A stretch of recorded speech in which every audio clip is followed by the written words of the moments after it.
एक औरत आई, एकदम काली थी, काली, बहुत लंबी, बदन में एक भी कपड़ा नहीं था और लाल टीका ऐसे लंबा लगाई थी। वो आई तो ऐसे हाथ की पूरा सांप निकले उसके हाथ से और मेरे पैर से वो सांप ने पूरा लपेट के मेरे सिर तक लपेट दिया। मुझे मेरा शरीर कहीं से दिखाई नहीं दिया। तब जो लोग नर्क की बातें से सहमत नहीं है तो आज हम उनको बताते कि नर्क लोक से माता जी वापिस आ गई और नर्क लोक से ये कैसे बची और नर्क लोक में इनके साथ क्या क्या मारपीट हुई, क्या अत्याचार हुआ, माता जी का बुरा हाल था। लेकिन जैसे ही नर्क लोक से माता जी हमारे पास पहुंची है, ये क्या कह रही हैं, कैसे नर्क देखा उन्होंने, क्या नर्क में हो रहा था, उसको बताने के लिए माता जी सबसे पहले तो आप हमें ये बताएं कि क्या नाम है और आप नर्क लोक से कैसे बची।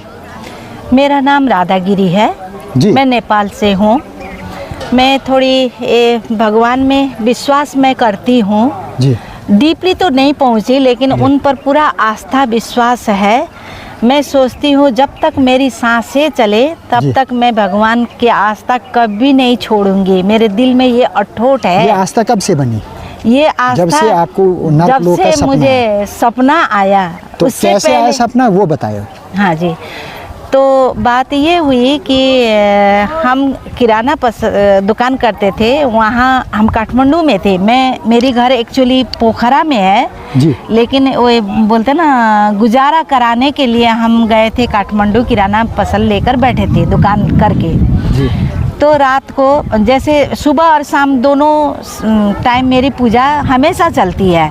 मैं औरत हूँ, शंख भी बजाती हूँ, घंटी भी बजाती हूँ, सब कुछ कर लेती हूँ पूजा में। ऐसे पूजा पाठ में लगते लगते मेरा ध्यान थोड़ा डीपली हो गया। तो रात को एक दिन अचानक से कोई ना संकेत, दिन में ना कोई संकेत ना कुछ, रात को अचानक सपना आया एक दिन कि दो एकदम काले बड़े बड़े आदमी, आंखें लाल थी और एकदम लंबे, बहुत लंबे और लाल टीका ऊपर से लगाए हुए। यमदूत? शायद यमदूत ही होंगे। हाँ। बाद में पता चला कि ये यमदूत है। अच्छा। पहले तो मैं डर गई कि ये कौन है। दो आए मेरे सामने, बोले चल हमारे साथ। मैं बोली कहाँ जाऊँ? हाँ। तुम कौन हो? तो वो दोनों बोले तुम्हें ऊपर ले आने की मतलब तुम्हें ले आने की आदेश है, ऐसे बोले। मैं बोली कौन बुला रहा है मुझे? बोले तू चल हमारे साथ। तो मैं बोली मेरे छोटे बच्चे हैं, मैं बच्चे को छोड़कर कहीं नहीं जाऊंगी। यदि मेरे बच्चे से पूछ ले, यदि मेरे बच्चे ले जाने के लिए बोलेंगे तो जहाँ ले जाना है ले जा। तो उन्होंने बच्चे को पूछा, ये मैंने सपने में नहीं देखा, झूठ नहीं बोलती, सपने में नहीं देखा, पूछा हुआ। लेकिन मेरे बेटे ने मुझे मम्मी कहाँ जा रही हो, लौट के आ जा, ये बोला तक नहीं मेरे बच्चे ने। तो उन दोनों ने मुझे ऐसे बाएं पकड़ के घिसट के ले गए। बहुत दूर पहाड़ी था, बहुत बड़ा पहाड़ी ले गया। कभी चलती थी, कभी ऐसे झुला के ले गए, बहुत दूर पहुँचाए। बाद में मैं मन ही मन, मैं तो दिन में भी भगवान का नाम लेती, मन ही मन, हे परमात्मा ये कौन है, मुझे क्यों ले जा रहे हैं? तो मैं बच्चे को आवाज़ दी दूर से, बेटे मुझे बुला, बेटे मुझे बुला। मेरे दिल में ये थी कि बेटे बुलाएंगे तो ये छोड़ देंगे। ये सोच के मैं बेटे को चिल्ला की बोली बेटे बुला। लेकिन मेरे बेटे बुलाए नहीं, मेरे बेटे ने सपने में बुलाए नहीं। वो लेके गए, बहुत दूर ले गए, बहुत बड़ी पहाड़ी थी। तो वहाँ जाने के बाद मैंने बोली अब मेरा तो सहारा तो कोई नहीं है, मैं है परमात्मा, ये कौन है, मैं जानती तो नहीं हूँ, मुझे कहाँ ले जा रहे हैं ये भी पता नहीं है, यदि सच्ची हो तो मुझे बचा ले। इतने में एक औरत आई, देखिए मेरा गला भी सूख गया है।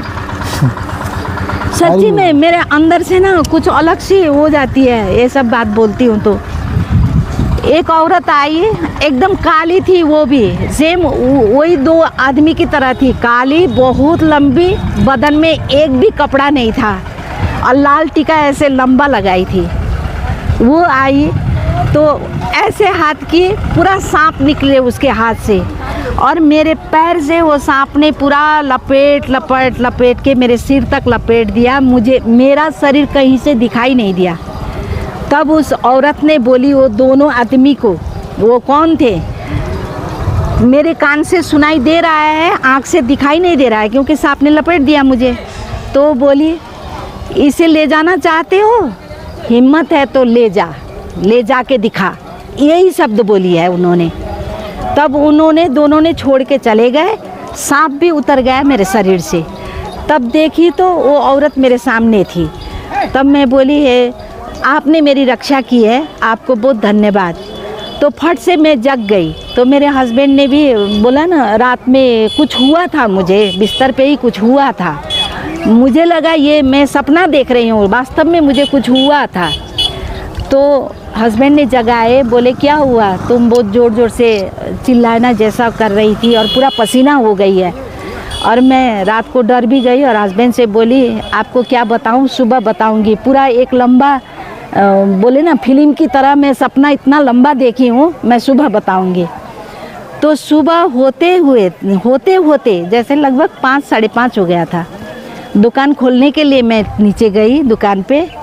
तो मेरे 3-4 घर बाद में एक बुजुर्ग थे, 75 वर्ष के बुजुर्ग, सुबह वो मर गए।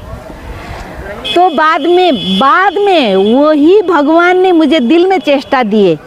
पहले पता लगा था कि पहले समझ में था कि ये 2 बंदे कौन है, राक्षस की तरह थे। और वो औरत कौन थी, वो नंगी औरत मुझे जिसने बचाई।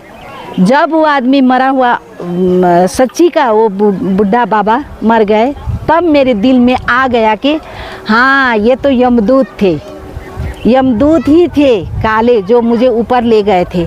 और वो बचाने वाली और कोई नहीं, स्वयं माँ भगवती काली माँ है। तब से मेरी आस्था और ज़्यादा बढ़ गई। थोड़ी पहले मैं वृंदावन घूमने गई, दर्शन के लिए गई, आने को दिल नहीं कर रहा, दिल रोते रोते मैं आ गई। आज के दिन मैं बागेश्वर धाम पे हूँ। और कल हम आए थे सोमवार को, आके रुके, मंगलवार को पेशी दी, पूजा भी की, क्या बोलते दिया भी जलाई, प्रसाद भी भगवान को अर्पण की, लेकिन प्रसाद मैंने लेकर नहीं आई। ठीक है माता जी। अब हाँ। हम कुछ लोग आपको इस कहानी पर मजाक भी बनाते हैं, कहीं लोग हाँ क्या बोलते हैं वो? खुद घर वाले मुझे पागल बोल दिए तो पागल हो गई है, कभी माता के पीछे दौड़ती है, कभी पिता के पीछे दौड़ती है, बोलते हैं। तो मैं बोलती हूँ हाँ मेरी ज़िंदगी है माता पिता के लिए बनी है, जब तक आप लोग मेरे साथ हो तब तक मैं आपकी सेवा हमेशा बच्चों की, हस्बैंड की सेवा करूँगी। तो ये देखा आपने माता जी का, जैसा कि आज माता जी ने हमें बताया कि माता जी के पड़ोस में एक व्यक्ति जो है असल रूप से जो है वो अब मृत्यु का शिकार हो गया। अब इस सच्ची घटना से हमें शास्त्रों में जो वर्णन मिलता है कि कभी कभार जो है अगर किसी को मरने का बुलावा टपले से भी रॉन्ग नंबर भी हो सकता है। हाँ। लेकिन रॉन्ग नंबर के चक्कर में वो अपने प्राण नहीं त्याग सकता। वो एक यही कारण था, माँ काली ने इनको प्राणों की रक्षा की और इनकी जगह जो वास्तव में जिनकी मृत्यु मौत होनी थी वो जो है सुबह इनके गांव में वो 75 वर्ष के लोग थे वो मर गए। इससे ये हमें स्पष्ट हो जाता है कि भागवत गीता में भगवान श्री कृष्ण ने अर्जुन को जो वास्तविक में रूप जो ज्ञान दिया, वही ज्ञान जो है आज आपके सामने प्रमाण दे रहा है, चीख के गवाही दे रहा है कि मरने के बाद वाकई में सच्चे रूप से वहाँ पर जो है नरक और स्वर्ग होता है, दोनों होता। लेकिन अब नरक लोक से एक बार माता जी तो बच गई, लेकिन जब असली मृत्यु होनी है तब भी इनके साथ नरक लोक में इस तरह की घटनाएं होंगी। लेकिन ये माता के कर्मों के ऊपर निर्भर है कि क्या माता जी अब वहाँ पर सामना कर पाएंगी या नहीं कर पाएंगी। अगर नहीं कर पाएंगी तो नरक लोक में जो एक झलक आपने यहाँ पर सुनी माता जी से क्या क्या यातनाएं होती हैं वो झेलने के लिए माता जी और एक तरफ से माता जी, एक तरफ से आप लोग जितने भी इस वीडियो को देख रहे हैं, आपको भी ये मंजर, आपको भी ये जीवन में ये लम्हा, ये पल जो है देखने हैं। और लेकिन अगर नर्क की यातना भुगतनी पड़ती है तो नर्क कितने समय के लिए भुगतना पड़ता है? ये क्वेश्चन आपके लिए है, 100 साल या उससे अधिक। और अगर नर्क से बचना है तो उसका क्या उपाय है, ये भी हम आपसे कमेंट बॉक्स में जानना चाहेंगे। और ये बात, एक बात मैं बोलना चाहती हूँ, जैसे मैं परिवर्तन हो गई, मैं डीपली तो नहीं हो सकी लेकिन बहुत ज़्यादा हो गई परिवर्तन। जो मेरे साथ हादसा हुआ, ये तो इंसान धरती में आने के बाद मरना ही है, एक दिन ना एक दिन तो कोई ना कोई घसीटने तो आता ही है, आएगा ही घसीटने। तो घसीट के मेरी तो कर्म अच्छे थे, जो माँ भगवती स्वयं कालिका माँ ने मुझे उद्धार कर लिए। तो ये आप तो कैसे मेरे बचोगे? कर्म के है। क्या आपको लगता है कि अब फिर जब आप मरोगी, असली मृत्यु आएगी, तब भी आपको काली माता बचा लेगी? नहीं, उस समय जब मृत्यु आएगी ना, मुझे वहाँ बचाएंगे। मैं ऐसा कर्म बनाने वाली हूँ। अब क्या वहाँ करोगी भी आप मृत्यु से बचाने? एक बार तो बच गई आप। हाँ। अब आप कैसे बचेंगी नर्कलोक से? नर्कलोक से बचने के लिए यही भजन कीर्तन, किसी से झूठ मत बोलो, किसी से बुरा मत करो। कलयुग कभी भी। में, कलयुग में क्या करना चाहिए हमें? भजन का मार्ग क्या है? पूजा पाठ करना है या जाप करना है? कलयुग में तो जाप और भजन ही है। हाँ, पहले सत्य युग में 100 साल 1000 साल तप करके उनको पुण्य मिलता था। तो कलयुग में स्वयं भगवान कृष्ण ने बताया है, सतयुग से भी कलयुग में बहुत आसान है भगवान को प्राप्त करने के लिए, क्योंकि ये कली है।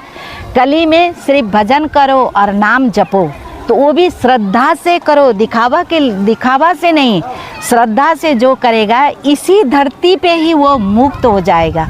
इसीलिए मैं, जो यमराज मुझे घिसट रहे थे, मुझे नरक में ले जाने वाले ही थे। नरक में तो मेरा होना ही था यदि माँ काली ना आती तो, क्योंकि इससे पहले तो मैं ना कभी पूजा करती थी, ना कभी पाठ करती थी।